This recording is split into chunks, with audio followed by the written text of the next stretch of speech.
Oh, it will be a glorious sight. All the saints in spotless white, and with Jesus they shall feast eternally. Oh, come and dine, Master calling, come and dine. Oh, you may feast at Jesus' table all the time. Hey, the great multitude, turn your water into wine. To the hungry calleth now, come and dine. Oh, come and dine, Master calling, come and dine. Dine on the Word. You may feast at Jesus' table all the time. Yeah, great multitude, turn your water into wine. To the hungry calleth now, come and dine.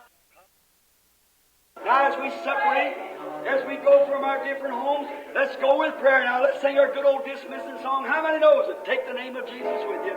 Everybody together now. Let's sing.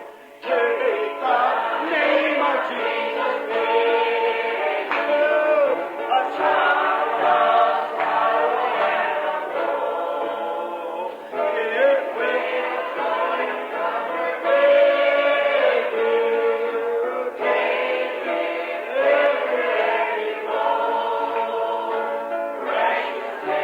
Precious name, oh how sweet, oh what fragrant joy of praise. Yes, precious name, oh how sweet, oh what fragrant joy. Listen.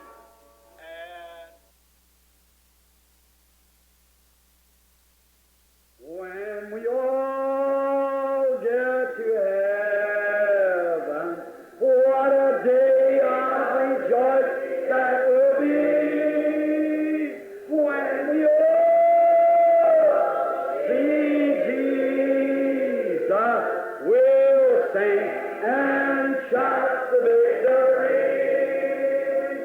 When we all get to heaven, what a day of rejoicing that will be. When we all see Jesus, we'll sing and shout the victory. Hallelujah. It's dripping with blood. Yes, it's dripping with blood. This Holy Ghost gospel, it's dripping with blood. The blood of disciples who died for the truth. This Holy Ghost gospel is dripping with blood.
When we see the handwriting on the wall today, But there is a man who knows about it. Oh, irmão, nós vemos a escritura na parede hoje, porém homem que sabe sobre isso. You might have went to every doctor's office in the city and they told you you've got to die. Você pode ter passado por cada consultório médico na cidade e eles lhe disseram, você tem que morrer. But there is a man. Mas há homem. You may have weighed in sin until your soul is as black as the smutty walls of hell. Você pode ter vadeado em pecado até sua alma ter ficado tão negra quanto as paredes sujas do inferno. And you're ready to commit suicide without a hope. E você está pronto para se suicidar sem esperança. But there is a man, and his name is Jesus. Mas há homem, e seu nome é Jesus. He knows the supernatural. Ele conhece o sobrenatural. And he's in our kingdom, for we are the children of his kingdom. E ele está em nosso reino, pois somos os filhos do seu reino. There is a man. Há homem. Said he knows the supernatural. For years ago, they found the Spirit of God in him. Disse, ele conhece o sobrenatural, pois anos atrás eles encontraram o Espírito de Deus nele. And he had an excellent spirit. E ele tinha um espírito excelente. He could interpret dreams. He saw visions. And every one of them was just exactly right. Ele podia interpretar sonhos. Ele via visões. E cada uma delas era exatamente correta. So don't be troubled. Então não se preocupem. Just give me a few minutes and I'll get him here. Simplesmente deem-me alguns minutos e eu o trarei até aqui. There'll be one day you'll call on him. Chegará o dia em que você o chamará. You might not have no room for him in your house. Talvez você não tenha acomodações para ele em sua casa. You're too busy watching television, playing cards, drinking beer, attending rock and roll parties. Você está muito ocupado assistindo televisão, jogando baralho, bebendo cerveja, participando de festas de rock and roll. But there's one time you're going to call on him. Mas chegará a hora em que você chamará por ele. That's right. É certo. And so Daniel was brought in. Então Daniel foi trazido. And as he was brought in, e quando ele foi trazido, a preacher of righteousness, a man of God. Um pregador de justiça, um homem de Deus. I couldn't imagine a man of God living in such a place as that unless he had called out against it. Eu não poderia imaginar um homem de Deus vivendo em um lugar como aquele, a não ser que ele tenha clamado contra aquilo. But you see, the king had paid no attention to it. That's the reason he was in the condition that he was in. Mas vê você, o rei não havia prestado nenhuma atenção àquilo. Esta é a razão pela qual ele ficou na condição que estava. And they brought Daniel, and he said, "Why can't your popes and doctors interpret for you?" E eles trouxeram Daniel e ele disse, o que os seus papas e doutores interpretaram para ti? They had nothing to interpret with. Eles não tinham nada para interpretar. So then what taking place? Então o que aconteceu? Daniel said, "Oh, Belteshazzar, you know all these things." Daniel disse, oh, Belsazar, você sabia todas estas coisas. They're not hid from you. Elas não estão escondidas de ti. And I say to America, e eu digo para a América, I wish I could make them at this minute hear my voice. Eu gostaria neste momento de fazê-los ouvir a minha voz. You're not ignorant to all these things. Vocês não são ignorantes quanto a estas coisas. As the nations before has sinned and done what we have done, we are weighed in the balance and found wanting. Como as nações antes haviam pecado e feito o que temos feito, fomos pesados na balança e achados culpados. What happened to France? O que aconteceu com a França? What happened to Germany? O que aconteceu com a Alemanha? What happened to the other nations who went wine, women, and big time? O que aconteceu com as outras nações que foram se divertir com vinho, mulheres?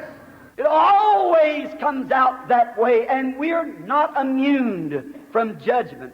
Isto sempre termina desta maneira e não estamos imunes ao juízo. God is just. Deus é justo. And He said,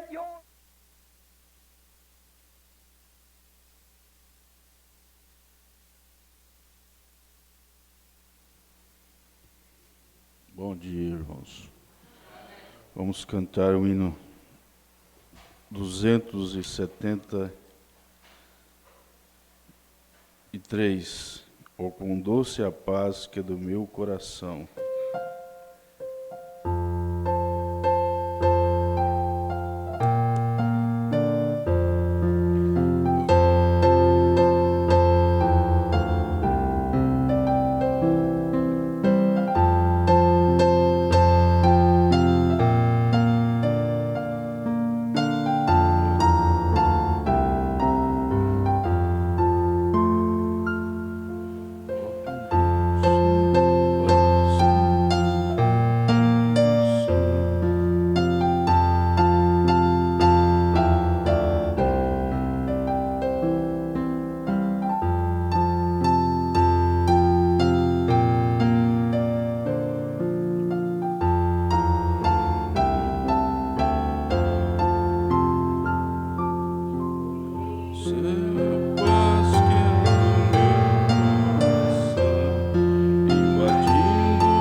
Essa paz inefável consolo me dá e descanso perene em Jesus. Nenhum caminho haverá, pois eu ando com Ele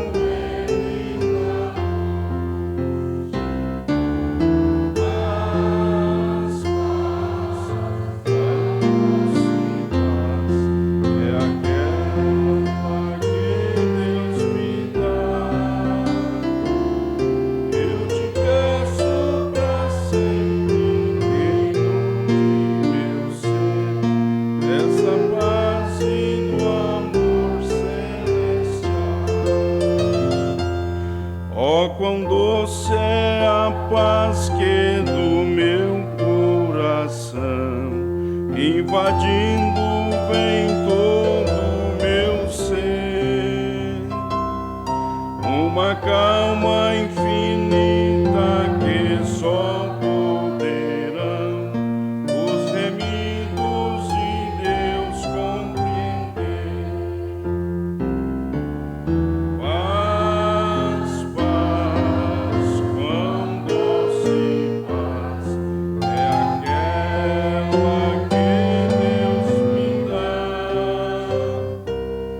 Eu te peço pra sempre.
vamos ler melhor, vamos para a oferta. Irmão Antônio.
Nós vamos ler os Salmos,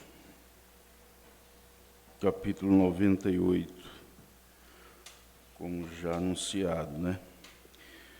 Cantai ao Senhor um cântico novo, porque Ele fez maravilhas. A sua destra e o seu braço santo lhe alcançaram a vitória.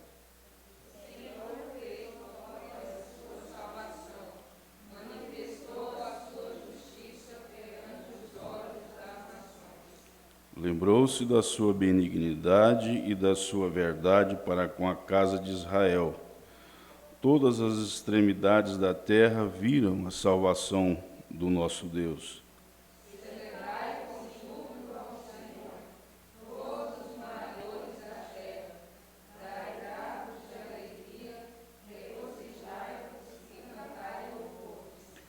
Cantai louvores ao Senhor com a harpa e a voz do canto.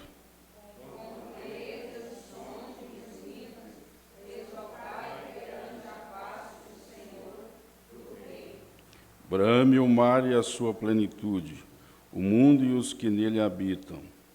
Os rios lavam as almas, regozijam-se também as montanhas. Todos, perante a face do Senhor, porque vem a julgar a terra. Com justiça julgará o mundo e o povo com equidade. Pai Celestial, aqui estamos mais uma vez, ó Deus, perante Tua presença. Senhor, esteja conosco neste culto, que o Senhor venha completar, Senhor, o coração de cada um, Senhor. Venha curar, venha libertar os oprimidos, ó Pai. Venha suprir a necessidade de cada um de Teus filhos nesta manhã.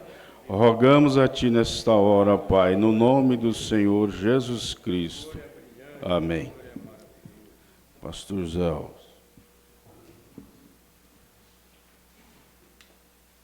Bom dia, meus irmãos. Nós estamos há 3 dias do encontro de pastores, que vai dar início na terça-feira à noite, né? Já com a igreja. Quarta-feira de manhã já é o plenário que estará reunido. Nós temos nossas expectativas com relação ao encontro, porque algumas rotinas mudaram, algumas coisas pequenas, poucas, né? Mudaram. mas tem sido para nós um encontro ou encontros com muita calma, com muita unção, e temos aprendido, parece que com mais atenção, porque quando a classe tem mais atenção na escola, aprende mais, né? Então nós temos tido palestras, ensinamentos e até mesmo coisas antigas, como, por exemplo, programas de rádio, que sempre as reuniões diurnas começam com um programa de rádio. E depois daquele programa vem os destaques pelo plenário, os pastores, fazendo menção do programa, e logo em seguida é aberto para o que é necessário naquele dia.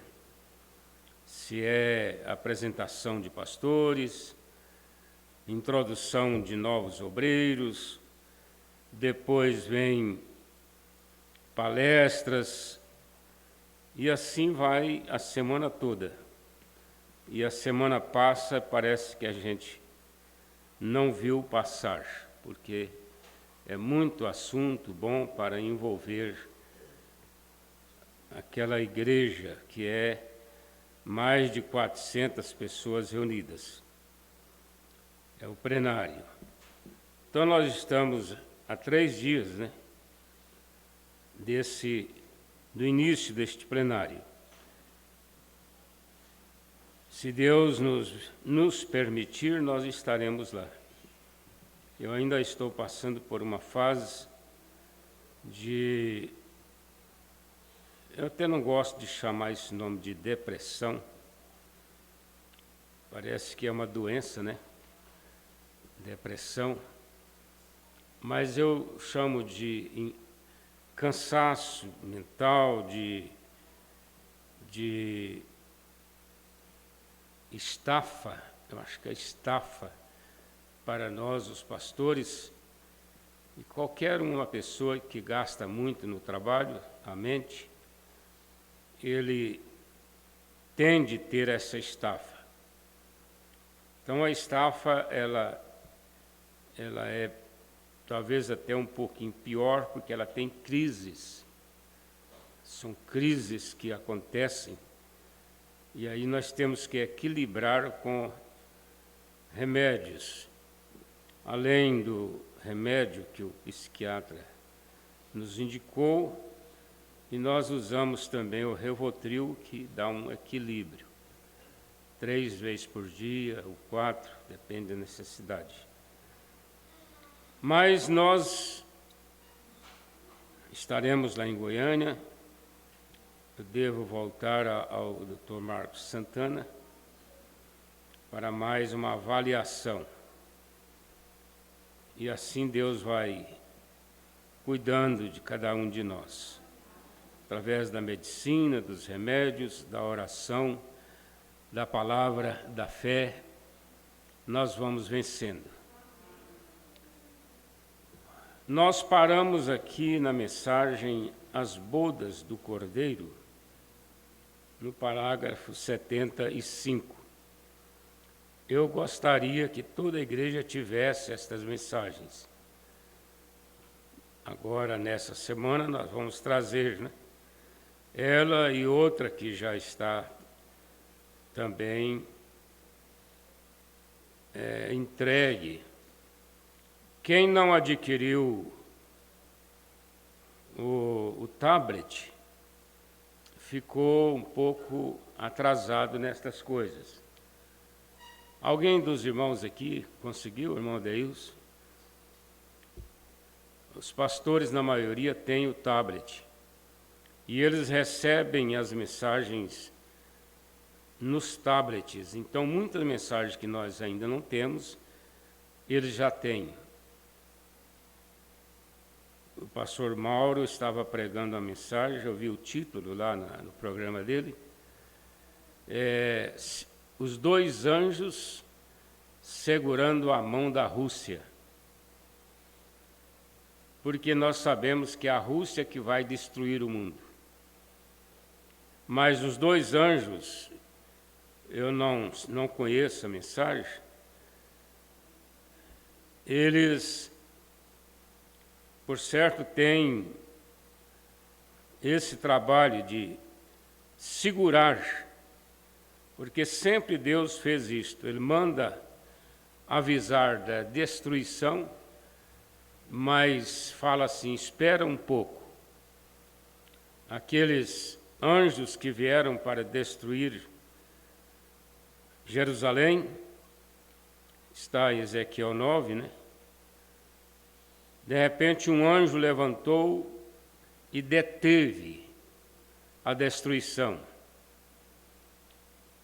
Deteve até que os que gemiam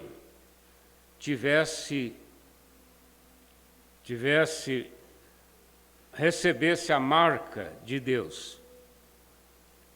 Então eles foram detidos até aquela hora. E nós estamos vivendo já na longanimidade de Deus. A longanimidade de Deus é Ele suportar o que não daria para ser suportado pela sua santidade, pela a sua tolerância, né? Mas Ele tem suportado esse mundo que está pior do que Sodoma e vai ficar muito mais pior. Cada dia que passa agora, a tendência é se tornar cada vez pior. As duas coisas, aliás, as profecias para esses dias de Sodoma, que não estaria nada mal, não estaria nada errado, que é construir, edificar e plantar e comer. Não estaria nada mal nós termos fartura, né, de alimentos, temos muitas casas até sobrando aí, se for necessário, para a humanidade, para o ser humano abrigar, muita comida, mas todo excesso é pecado. A glutonaria, ela é pecado. O que é comer demais, né? Comer desnecessariamente. E é o que acontece com o mundo de hoje. As festas de fim de ano, de Natal, de vigílias, passagem de ano, tudo é glutonarias. Está tudo dentro do pecado. Tudo dentro do pecado. Glutonarias. Agora, estas coisas são evidências, mas o que deixa Deus enojado mesmo é o homossexualismo. Essa é uma situação que Deus custa suportar por amor de Ló. Por amor de Ló. Quem é Ló? Ló representa as virgens nécias. Por amor de Ló, ele suportou a situação que Sodoma chegou. E por amor da igreja, por amor de Ló, da noiva nécia, ele... Porque isso é bíblico, irmãos. Vocês sabem que pregar o Evangelho não tem limite. Pregar a mensagem não tem limite. Você pode até ficar um pouquinho desanimado, porque você sabe que você está pregando, muitas vezes, a almas encarceradas. são pessoas que não vão aceitar mesmo a mensagem. São almas encarceradas, elas já estão no cárcere. Elas já atravessaram para o cárcere. Estão presas do outro lado. Mas nós ainda temos o dever de pregar para elas e até alcançar a salvação comum de muitos nessa longanimidade. Alcançar a salvação comum, porque a pessoa pode estar já além da linha da misericórdia, ou, às vezes, ele ainda não está além da linha da misericórdia. Ele ainda pode ser puxado para a salvação comum. Então, nós não podemos cruzar os braços, porque existe dentro de nós, essa substância, esse desejo, essa virtude. Não teria uma coisa que me veio na mente aqui agora para explicar isto melhor do que as abelhas. Um enxame de abelha numa morada de abelha, elas levantam bem cedinho, o dia começa a clarear, elas já começam a voar ao redor, já começam a agitar, e antes do dia acabar de clarear, elas já estão a 100 metros, 200 metros, em uma árvore florida, pegando o néctar para trazer, para fazer o mel. Mesmo que esteja difícil, elas vão atrás, elas andam, elas vão longe, correm atrás disto, porque elas sabem que aquilo ali é o alimento, é o sustento delas. A igreja, o cristão, ele tem essa natureza de ir atrás do pecador. Há um desejo no coração.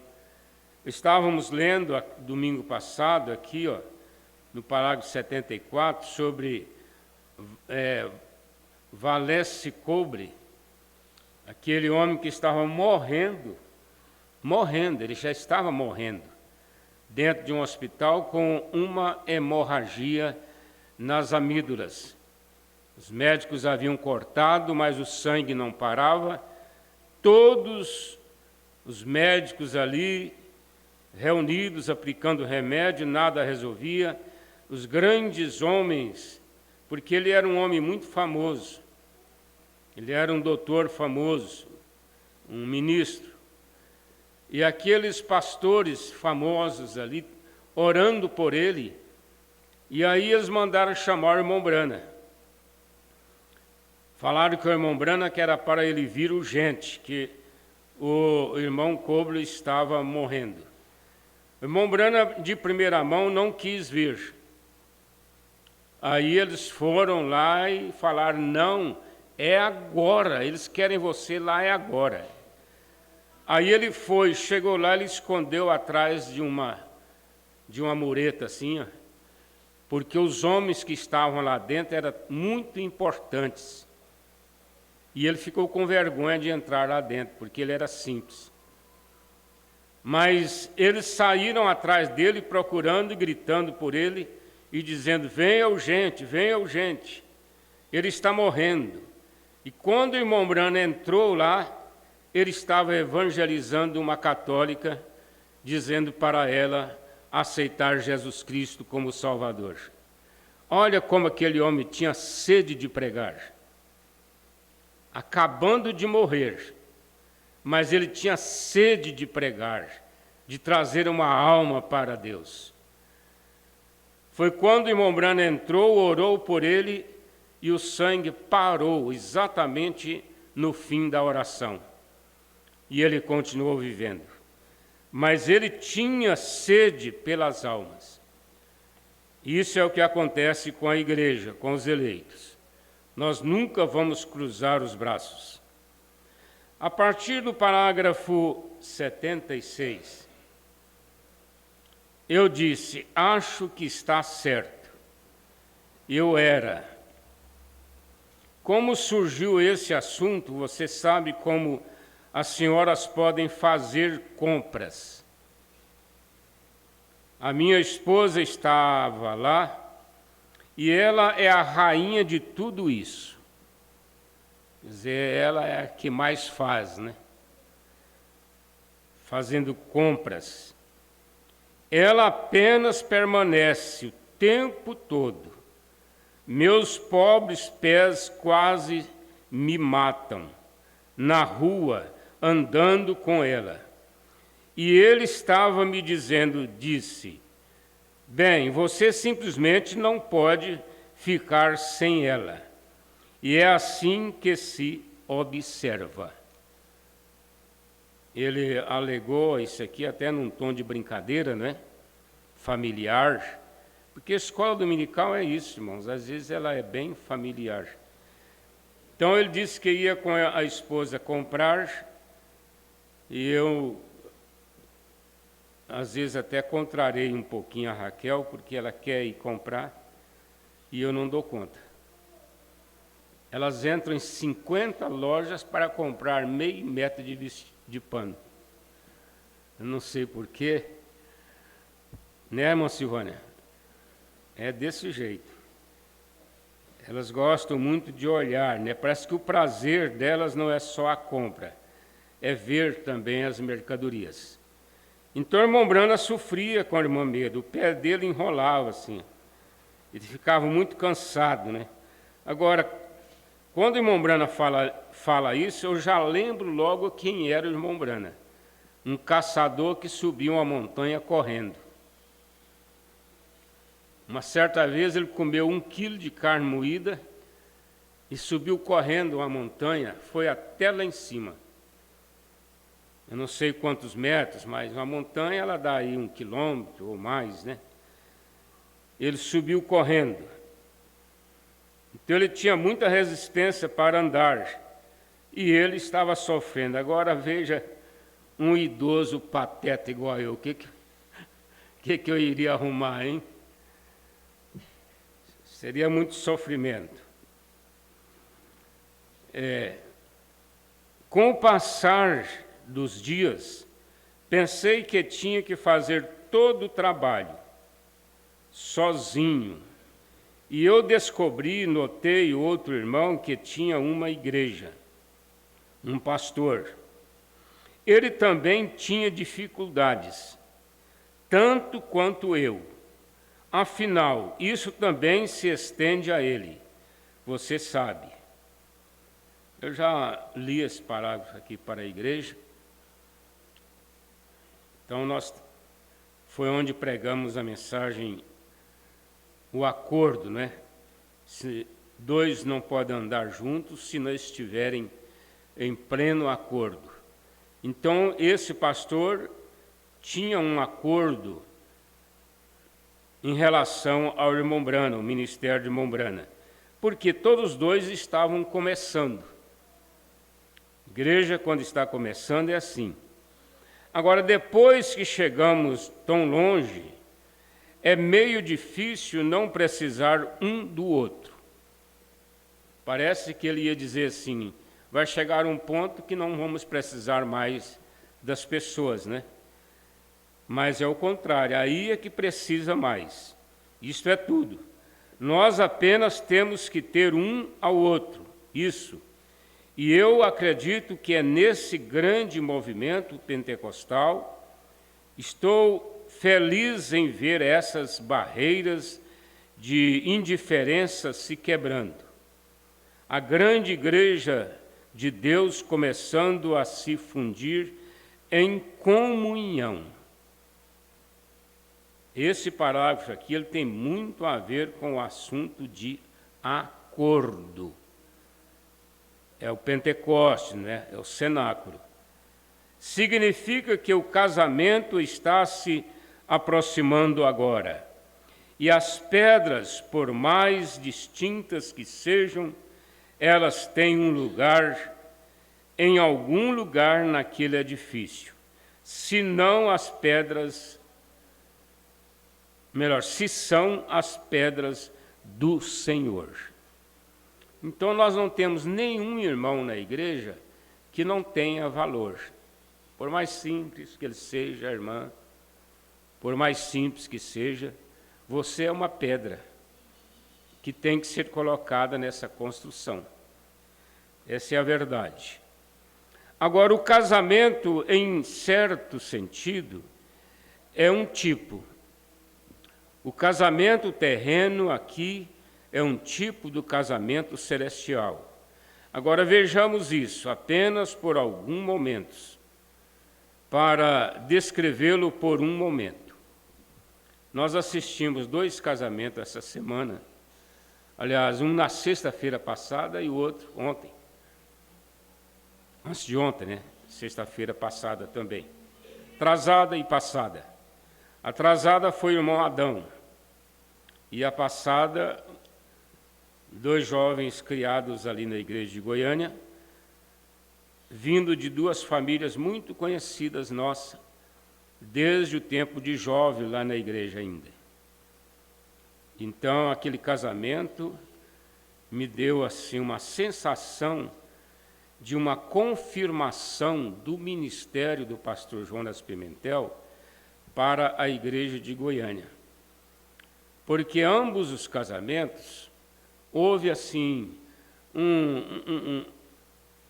um enlace, uma união das famílias, um respeito das famílias, sendo que aquelas famílias são pioneiras ali da igreja.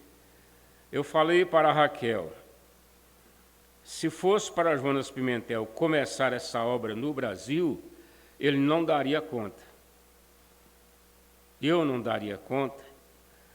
Mas agora não, agora ele pegou tudo pronto e ele é a pessoa ideal para fazer essa continuação, porque ele está trabalhando diretamente com as famílias e ele tem moral para isto. É um homem de vida moral. Vida moral, família, exemplo. E o relacionamento com as famílias, você vê ali como interage as pessoas no culto, o respeito dos diáconos, o respeito dos obreiros todos. Então, isso dá para a gente um descanso, né? Você vê que agora é só continuar o barco. E é assim ao tomar a decisão por Cristo, porque o casamento é o exemplo. Não existiria igreja sem família. Não existiria. Por isso que o diabo, através dessa linha da esquerda, eles querem acabar com a família. Porque eles sabem que a família é a base fundamental da igreja. A primeira coisa que você tem que fazer é decidir se você vai servir a Deus e tomá-lo como seu Salvador ou não vai fazer isso. O que é isso? Decisão. Você vai servir ao mundo? É um acento de interrogação. Você vai servir ao mundo? Você vai servir a Cristo? Você tem que se decidir, ou ir para o mundo ou ir para Cristo. Olha o conselho que o irmão Brana deu para o filho querido dele, Billy Paul. Quando Billy Paul estava ficando adolescente, meio teimosinho, né? Aí ele disse para ele, Billy Paul, você vai servir o mundo ou você vai servir a Deus?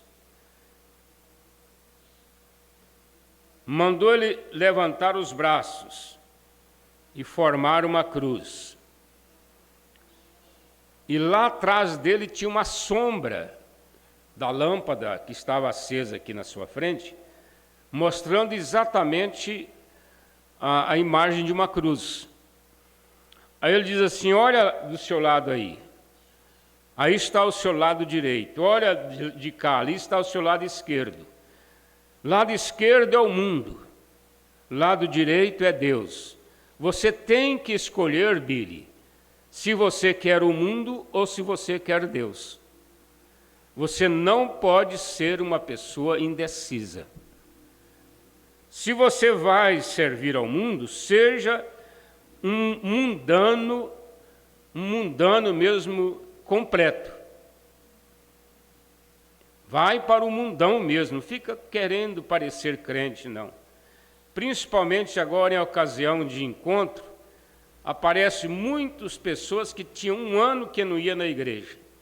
Agora eles chegam lá, aquelas mulheres assim meia cheia de raja de pintura, cabelo aparado, e roupinhas apertadas, imoral, e elas ficam ali numa alegria no meio dos irmãos, né? Abraçam um, abraçam o outro, parece que é para legalizar mesmo a situação deles, né? Mas, na verdade, nós queremos que vá, e claro que queremos. Oxalá que fosse todos os cultos, ficasse ali com a gente, participasse do louvor, mas tomasse uma decisão. Terminou o encontro, vai embora, nunca mais volta. Quer dizer, esse é o tipo de pessoa que o irmão Brana não gostaria que Biripau fosse.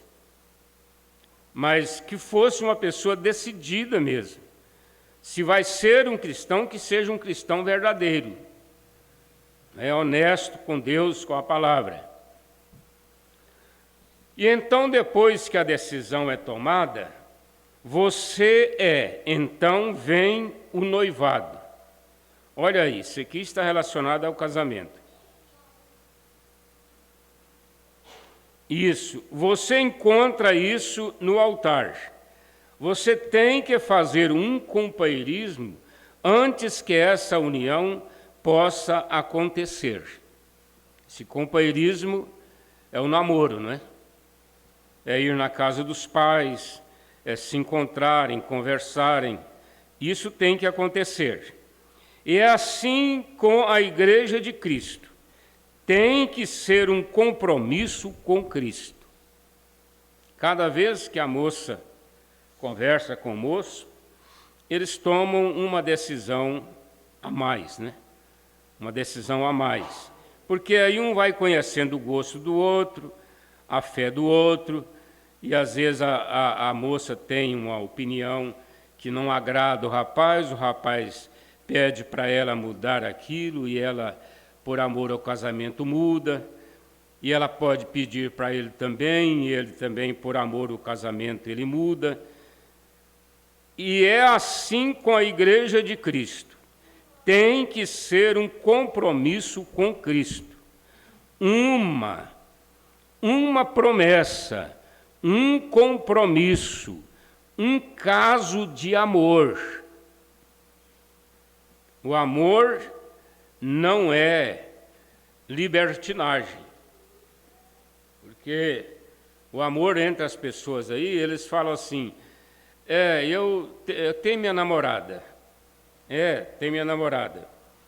Nós estamos vivendo junto há 2 anos, estamos preparando para nos casar. Eles já moram no mesmo apartamento, ficam juntos, né? São namorados, mas esse aí não é esse amor. Não, isso aí é uma vida até imunda, não é? Às vezes eles são boas pessoas, respeitosas com pessoas de fora e com a família deles, mas a vida deles em si é uma imundície, porque eles estão morando juntos sem terem casados. É o que chamamos de até libertinagem, apesar de que a libertinagem é mais uma anarquia, né? Anarquia. Pior do que esse relacionamento. E então, depois que a decisão é tomada, que você então vem o noivado. Isso você encontra isso no altar. Você tem que fazer um compromisso antes que essa união possa acontecer.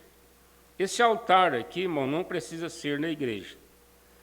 Aquele casal pode reunir com os pais, em casa, sentar-se ali, a moça falar: papai, eu estou, como o senhor sabe, namorando com o fulano, já faz tantos dias, tantos meses, e agora nós resolvemos oficializar o nosso noivado.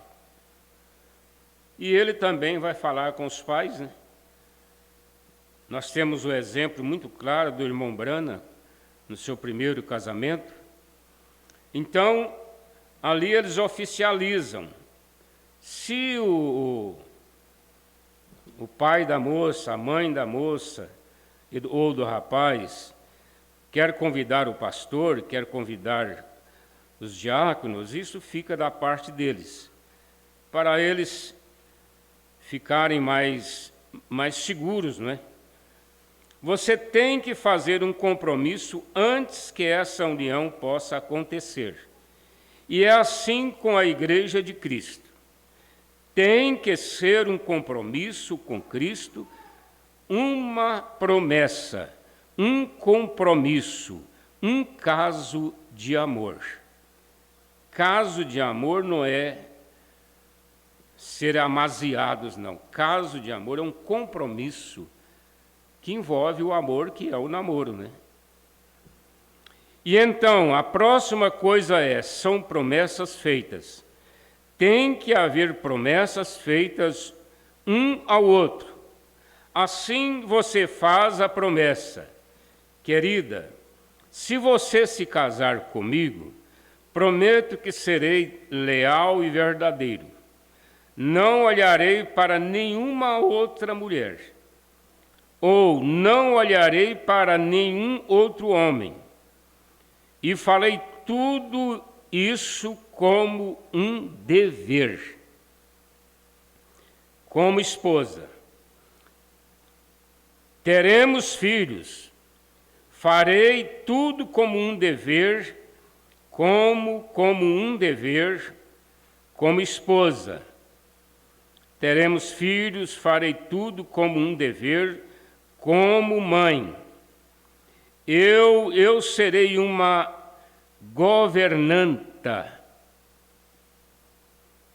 Todas essas promessas precisam ser feitas, ou deveriam ser, em um casamento correto. Boa escola, né? Ensinando os jovens e os pais também, porque os pais precisam de cobrar, ensinar os filhos, cobrar dos filhos, né? Essa responsabilidade. Por que a irmã se torna uma governanta? É claro que ela não vai governar a casa sozinha, mas como mãe, ela é a pastora da casa. Ela é a diaconisa da casa. Ela é quem vai colocar as suas crianças dentro dos limites que elas devem viver.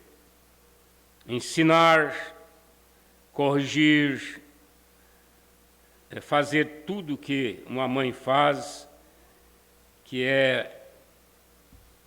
Se nós, por exemplo, aqui, dependesse do Esdras, nós estaríamos até agora em casa. Então a mãe tem que ir lá, levantar, acordar, levantar, incentivar ele a levantar, a calçar, a vestir e arrumar, não é? A Dâmaris, 5 horas, ela já está no banheiro, tomando o banho dela. Mas sempre precisa de uma ajuda também da mãe. Os filhos, né? Eu penso, a irmã Marcela, o tanto que ela tem que dar duro nessa igreja dela, né? Como pastora, como governanta. Os pais, o pai é o supervisor, né? Ele fica dali, às vezes ele fala menos, ele quase não bate, ele fica mais deixando por conta da mãe. Quando precisa de se tratar de um assunto mais sério, aí o pai entra em ação.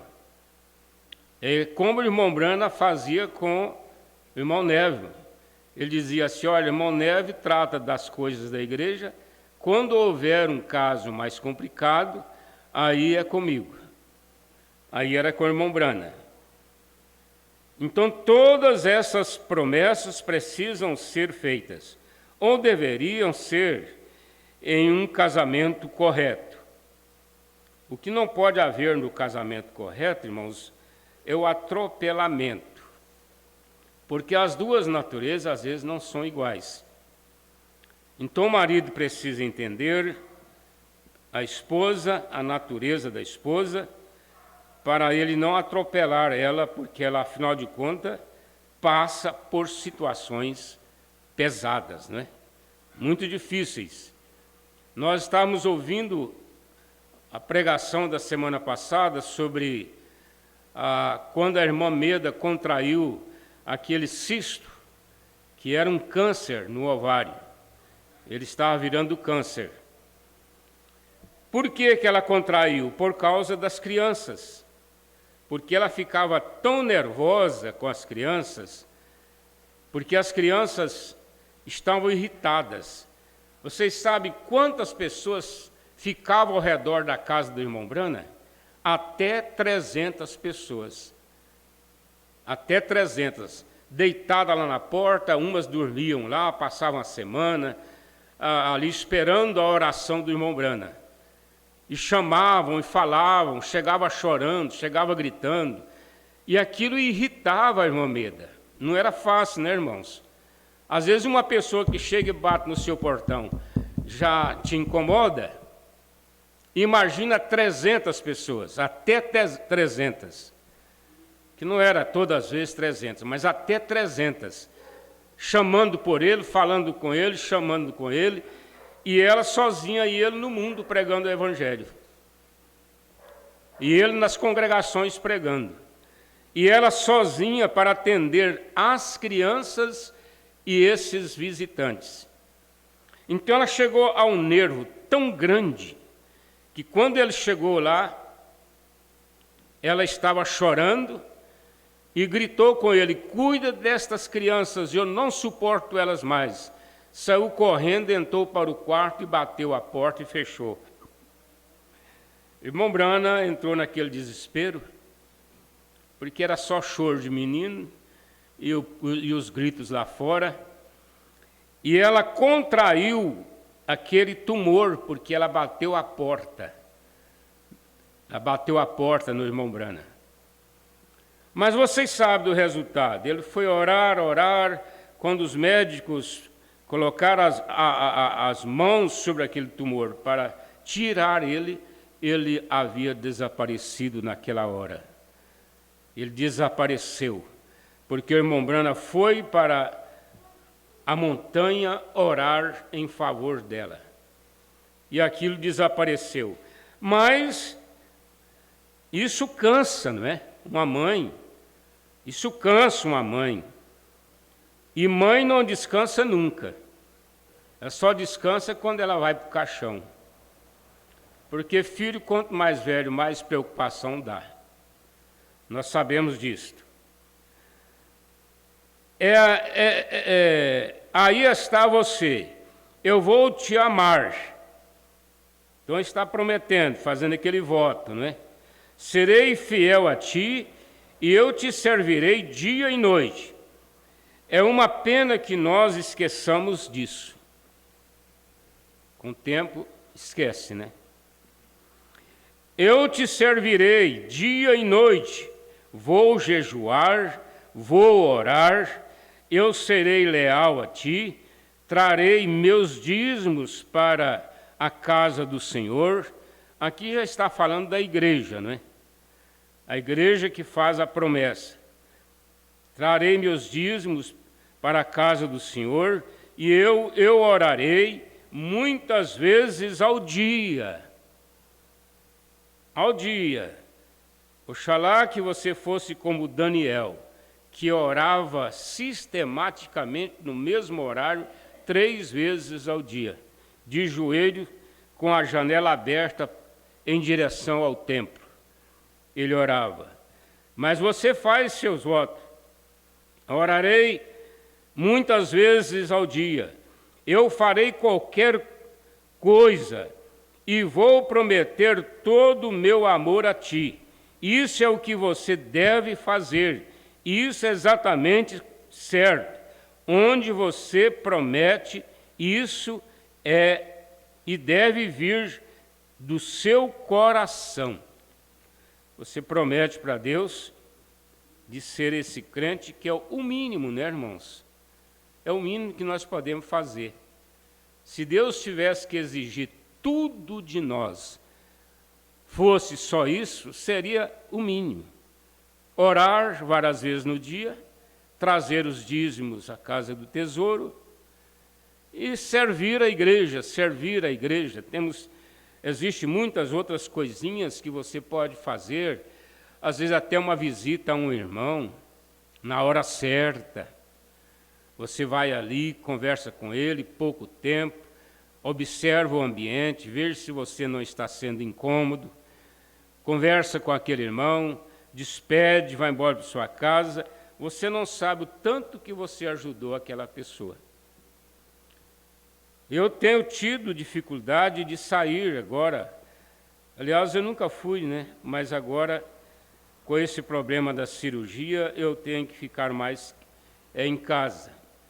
Às vezes eu gostaria de sair e ir na casa dos irmãos, conversar um pouquinho, mas isso vai passar logo, já está passando. Se você prometer isto ao seu marido, e se não for de coração, você realmente não está vivendo corretamente com ele. É uma espécie de conexão falsa. O que é conexão? É uma ligação. Você pode pegar um fio elétrico que vem lá da Cachoeira Dourada, vem de longe, né? E trazer ele até pertinho da lâmpada.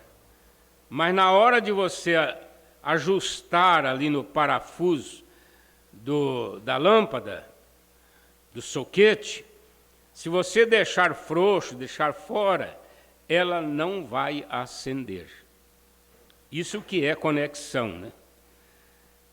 Se você promete, não está vivendo corretamente com ele, é uma espécie de conexão falsa. Olhe aqui. Se você se você não tem dentes e usa dentes falsos, dentes falsos é implante, é dentadura, é ponte, essas coisas, né? Agora, tudo bem, está substituído os dentes que você já teve. Mas, na verdade, esses dentes não estão conectados com você. Está lá dentro da sua gengiva, mas não está conectado. Não faz parte de você. Se você teve um braço amputado e você colocou um braço falso, bem, esse braço, na verdade, não está conectado com você. Só está preso em você. Bem, não está conectado com você. Porque o dente original, ele tem lá o nervo que vai entrar dentro do dente, e quando ele vem a cárie e você enfia um palitinho nele, dói, né? Por quê? Porque faz parte de você. O dente de implante, não, ele não dói. E quando fazemos nossa promessa a Cristo, se não nos tornamos parte dele, como uma mulher deve se tornar parte de um homem, e um homem parte de uma mulher, então somos cristãos artificiais. Olha onde o profeta foi chegar. Não somos cristãos de fato. Você realmente não é casado com aquela mulher. Você pode ser leal. Se você não ama seu marido, e ele com 60 ou 70 anos de idade, e você não o ama tanto quanto no início, então você está apenas criando os filhos dele. Só isso. Cumprindo um dever de uma mulher casada. Mas não existe o amor entre os dois. Se a mulher não está conectada com o homem em verdade, então não é seu marido. É apenas um homem com quem ela fez um voto de viver. E ela fez um voto errado. Foi até bonito. Por 90, irmão? Então vamos só terminar aqui esse. Então, veja só. Vamos voltar ao 90. É assim que as igrejas são, muitas hoje. Estão apenas tomando o nome de igreja cristã, fingindo ser a noiva. Quando é artificialmente, não estão conectados com Cristo de forma alguma. São como um dente artificial, braço artificial, olho artificial, vem? É algo que é artificial se estivermos apenas fingindo. Bem, você não pode fingir cristianismo. Você tem que estar conectado com isso. Conectado é ligado. Esse braço meu aqui está conectado aqui no meu corpo. Se você cortar aqui uma artéria, o sangue do corpo pode sair tudo por ele, porque ele faz parte do meu corpo. E é assim o crente. E então, uma igreja que é simplesmente artificial, chamada a Igreja de Cristo, bem, aqueles filhos então não estão ali, que são nascidos daquela mesma organização. É apenas, eles não são filhos de Cristo. Eles são filhos denominacionais e não filhos de Cristo. Se a mulher não está conectada com o homem em verdade, então não é seu marido. É apenas um homem com quem ela fez um voto de viver. E ela fez um voto errado. Ela prometeu amá-lo e disse que o amava, e não o fez. O tempo todo o homem é enganado. Pode enganar por muito tempo, mas não por todo o tempo, né?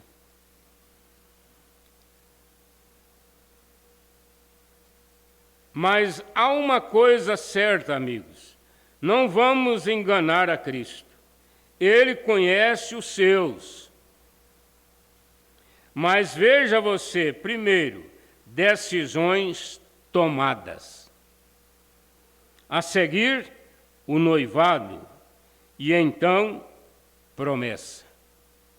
Só esse parágrafo aqui, irmãos, desse tamanhozinho, dá para um pastor ministrar um sermão de um casamento.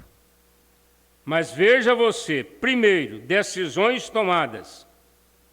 A seguir, o noivado, é onde é feito os votos, né? E então a promessa. E então a cerimônia. E é aí que a noiva leva o nome do noivo. Ela não tem mais, então, seu próprio nome. Ela leva o nome do noivo. O nome do noivo. Você sabe que existe o nome de guerra. Cada pessoa tem seu nome de guerra, né? É o nome da família. A minha família é Alves, a partir do meu pai para cá. É Alves Rodrigues. Alves é o nome. José é prenome e Rodrigues é sobrenome. Então é prenome, nome e sobrenome. No meu caso, o prenome é José, o nome é Alves e o sobrenome é Rodrigues. Então a esposa, ela toma o nome de Alves. E a partir daí, ou ela tomou, não é? A partir daí, ela não tem mais nome. Engraçado, né? Não tem mais nome. Pronto. A Léa olhou ali desconfiada. Não tem mais nome, porque agora você tem o nome do marido. E então a cerimônia, e é aí que a noiva leva o nome do noivo. Ela não tem mais, então, seu próprio nome, ela leva o nome do noivo. E vocês podem ver que todo casamento o pastor faz esta observação, né? Na hora de entregar a aliança para ser colocado da esquerda para a direita. E então, quando a igreja tem a cerimônia, faz suas promessas. Então, ela toma o nome do noivo.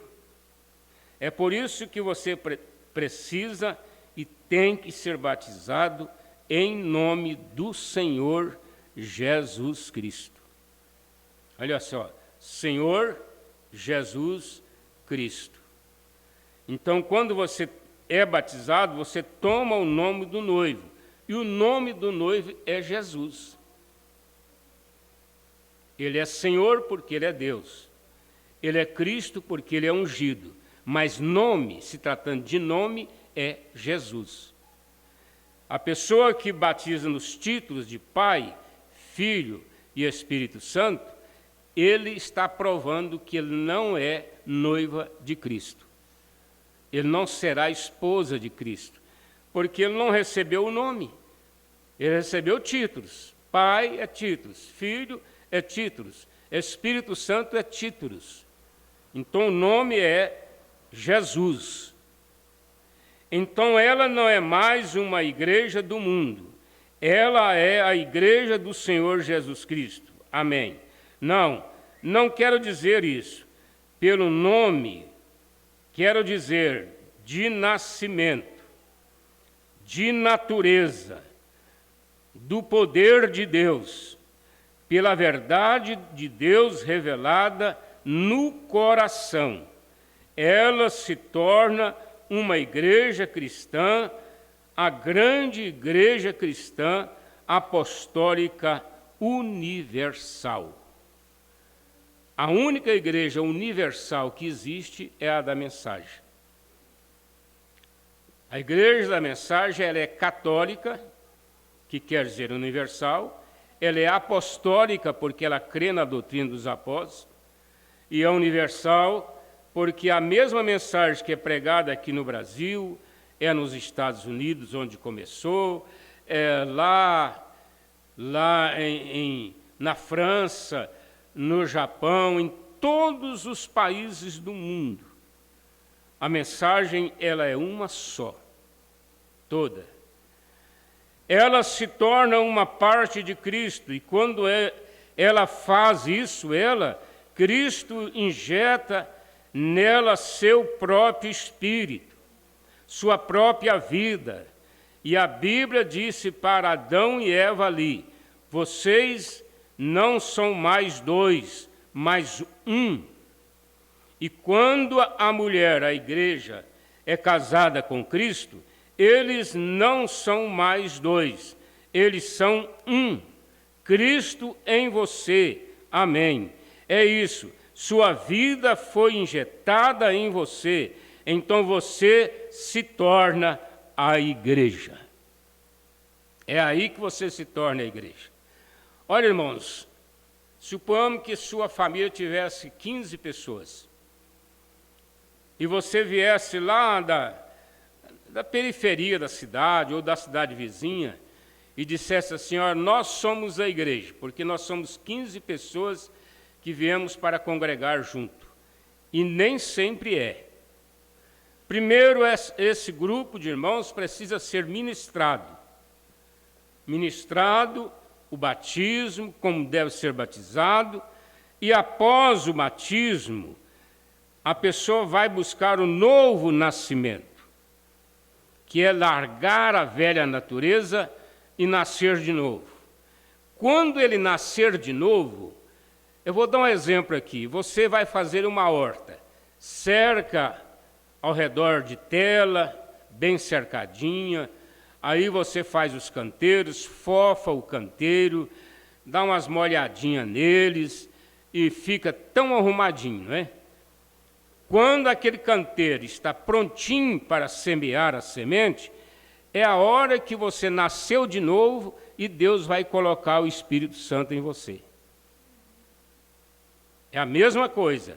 Deus pega a palavra, te prepara, tira as pedras, tira o cisco, tira as formigas, tira os cupins, tira tudo de dentro, limpa, fofa, agoa e ainda dá uma mexidinha com a mão assim, dependendo da semente, né? Porque às vezes era tão pequenininha, a alface, a mostarda, aí você fofa bem fofinho e planta, ali vai, depois de 10 dias, 15 dias, você olha lá, tudo está verdinho. Cada semente brotou. Por quê? Porque a terra estava preparada. O novo nascimento é o canteiro preparado. O Espírito Santo vem e entra nele. E a partir daquela hora, ele vai dar frutos do Espírito Santo. Por isso que Jesus disse que é necessário nascer de novo. Então, outra coisa, depois que ela faz todos estes votos, e assim por diante, a cerimônia foi realizada. Então, a cerimônia é realizada a partir dos votos. Por exemplo, o nome da minha esposa era Broi. Então, de ela se casar agora, Broi, antes dela se casar. Agora ela não é mais uma Broi, ela é Brana. Agora ela não é mais Broi, ela é Brana. E quando você entra em Cristo, você não é mais do mundo, você é de Cristo, vem?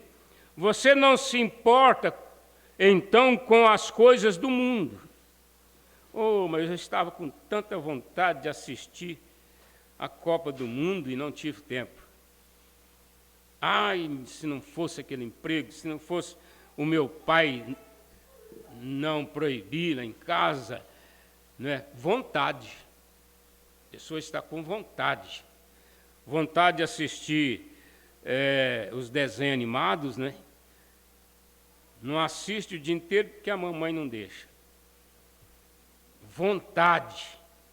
A pessoa tem vontade, ela não faz porque tem alguma coisa que está estorvando.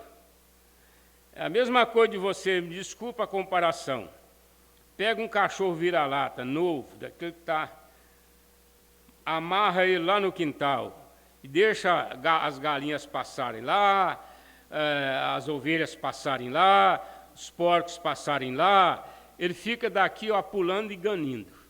Solta, ele vai lá e tira a corrente para você ver. Ele morde em porco, morde em galinha, ele morde em vaca, ele morde em tudo, ele corre para lá e corre para cá, porque ele estava com vontade. Mas aquele cachorro que não tem vontade, você põe a corrente nele, ele deita lá e vai dormir. Ele fica torcendo que o mundo acabe em sono. Está nem aí com nada, não é?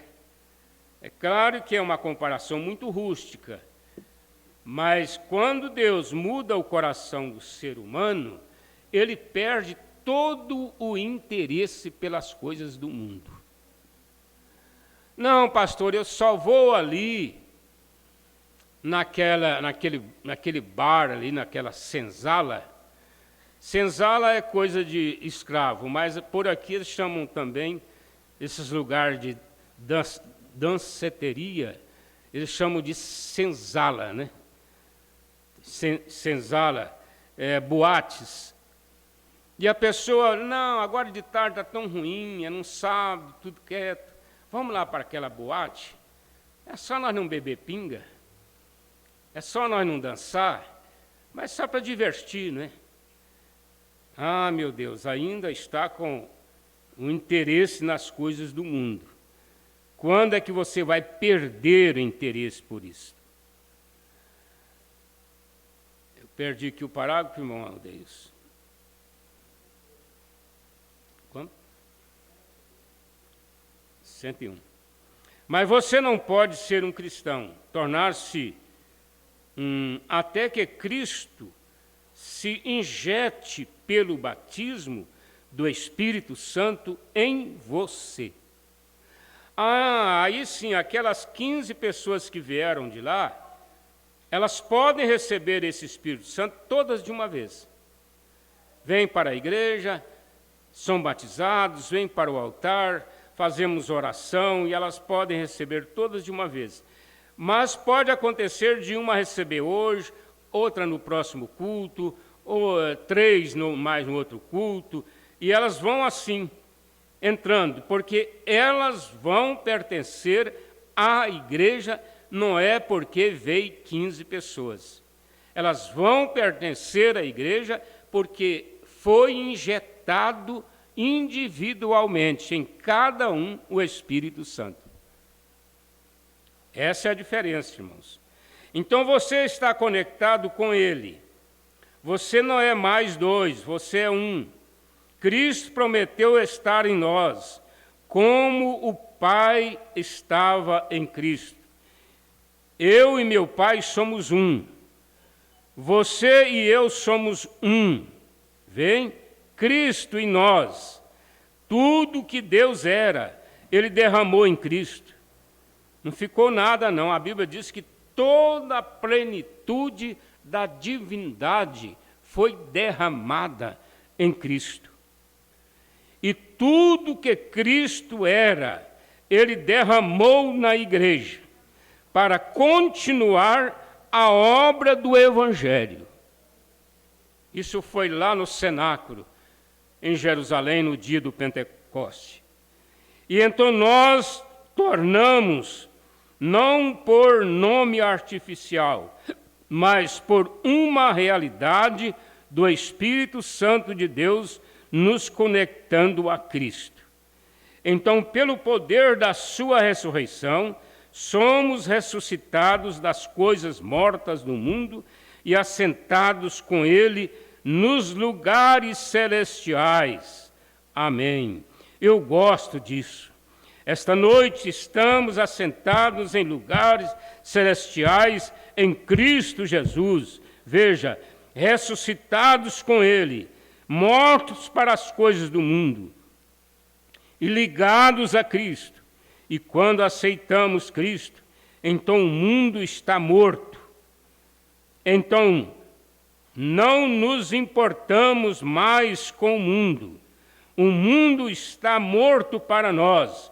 E está morto para nós, e estamos mortos para isso. É engraçado, né, irmão? Você pensa que é só você que reprova as coisas do mundo? Porque o mundo está morto para você. Aí você, tudo que é do mundo, você rejeita, reprova. Mas também, olha, quando o irmão Brano inverteu a situação aqui, mas também você é rejeitado pelo mundo. Vai lá com essa cara de crente, vai lá com essa roupa de crente, vai lá com essa vida de crente, nas festas deles. Eles te rejeitam na hora. Tem mulher que levanta, quando você chega e senta, ela levanta, pede desculpa e sai. Ela fica com vergonha de ficar perto dessa crente. Como elas dizem, descoradas, né? Essas crentes, isso aí é fanatismo, isso aí é bobagem. Então, nós não queremos o mundo porque, me dá licença da palavra, porque ele fede, ele tem mau odor, você sente mal com ele. Não tem jeito, irmãos, não tem jeito. Pode ser a pessoa educada, é o catedrático lá, seja do que for, ele chega perto de você, logo que puder, você já quer sair de perto dele. Logo que puder. Às vezes até um médico ético, educado, está ganhando dele muito bem, você está pagando a consulta, R$1.000 e tal, vai fazer outras coisas, possivelmente até uma cirurgia de R$100.000, seja o que for, ele é um profissional. Ele fica ali conversando com você, mas você fica olhando no relógio assim, ó, que hora que termina, que hora que termina, que hora que termina, que hora que eu vou embora, que hora que eu saio daqui. Porque é nível, irmãos. É nível. O nível também funciona nisso. Influencia nisso. As pessoas que têm nível alto, elas têm dificuldade com pessoas que têm nível baixo. E os que têm nível baixo têm dificuldade também, fica assim, um pouco incomodado com pessoas de nível alto, porque os assuntos já são complicados. As palavras você não entende todas. E a coisa vai assim. Então, tanto o mundo nos rejeita, como nós rejeitamos o mundo. E como nós rejeitamos o mundo também nos rejeita. Vai criando essa dificuldade. Você não pode ser complexado. Nós não vamos virar aí uns complexados da vida e achar que nós somos feios demais. Eles falam que a pessoa que está com depressão não gosta de olhar no espelho, porque ele vê ele velho e feio. Agora você não está com depressão, você está com ascensão, não é? Ascensão em Cristo. Então você é otimista, você está bonito, está forte, está sadio, mas você está num ambiente que não lhe é próprio. Não lhe é próprio. A pessoa fala assim, eu estive no médico essa semana, ele é lá do relacionamento da igreja, colega do meu amigo, Dr. Walter Costa, lá do Instituto Neurológico, desde 74, Dr. Joaquim Costa, Walter Costa, obrigado. Instituto Neurológico, né, o melhor hospital de Goiânia. E ele é da equipe deles. Quando estávamos falando sobre o meu caso, ele falou assim, ó, eu tenho um vídeo aqui de um pastor, você talvez possa entender a linguagem dele e tal. E aí colocou lá, Gideão Marinho. Falei, meu Deus, já perdi meu dinheiro. Né? Quer dizer, a força de expressão, né? É tudo que ele tinha para me falar sobre depressão, é o cão negro. Mas muito bonito, muito inteligente o pastor Gideão Marinho, e ele apanhou aquilo de um grande cientista francês que faz a comparação da depressão como um cão preto, que passa um capu preto na cabeça do indivíduo e vive despendurado naquele capu, naquele cobertor, dia e noite, arrastando ele para lá, para cá, para lá, para cá. E aí eles vão usando as frases, né? Os ensinamentos baseados naquela imagem. Muito bom. De repente começa a falar em outros franceses, em outros artistas, em outros médicos. Muito bom.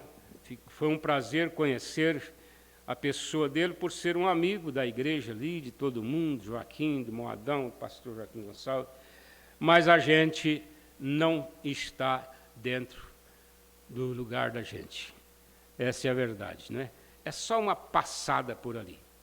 Nós vamos encerrar aqui, irmãos. Encerrar. Hoje são quantos? 11/12/22. Deus abençoe, meus irmãos. Foi uma escola muito própria para a família, não é? Eu acredito que os irmãos foram ajudados. Porque quando eu sou ajudado, eu tenho certeza que a igreja também é ajudada. E os irmãos que estão através da internet, nos acompanhando, não é? Também foram ajudados, como o irmão Valdivino aqui, por exemplo. Ele tem 2 rapazinhos, precisam de ser ajudados, né? Então, irmão Valdivino e família, lá na Serra do Facão, em Fazenda Nova. Irmão José Antônio e família, em Cachoeira. Irmã Divina, em Piloândia. Irmão Emi Alves, em Cachoeira. E irmão Mateus e Beatriz. Que Deus abençoe vocês. Há um pedido de oração aqui por Tauana. Pede oração por seu cunhado, Renato Martins, nosso amigo Renato. Que Deus continue te dando vida, irmão, pela oração da família. Vamos orar pelo Renato ao terminarmos aqui. A irmã Cláudia, ali na Fazenda Buriti, Deus abençoe. Deus abençoe a irmã Cláudia. Irmã Maria Neves, Deus te abençoe, lá em Firminópolis. Irmão Servino, irmão Valmir, em Fazenda Nova. A irmã Priscila, em Paris, na França. A irmã Sara, em Cachoeira de Goiás. E a Magaliane, também em Cachoeira de Goiás. E o irmão Trator aqui no Iporá. Deus te abençoe, irmão. Não estou falando o seu nome, depois o senhor passa para nós, né, no seu zap, aí, o seu nome completo, para nós falarmos. Deus abençoe todos vocês que nos acompanharam através da internet. Senhor Deus, agora entregamos nas tuas mãos cada família que pertence a esta igreja, que é a igreja do Senhor Jesus Cristo, que elas sejam ajudadas, sejam guardadas, cada filho, ainda que esteja fora da igreja, possa voltar, ó Pai, em tempo para a Tua palavra, para a Tua igreja. Nós te pedimos nesta hora a saúde do Renato, que ele seja curado desse problema, liberte ele, ó Pai, pela graça e o poder da palavra, pedimos vida para o Renato. Em nome de Jesus Cristo. Amém, Senhor. Amém. Deus acompanhe vocês, irmãos, até a noite. Nós estaremos aqui, Deus permitindo.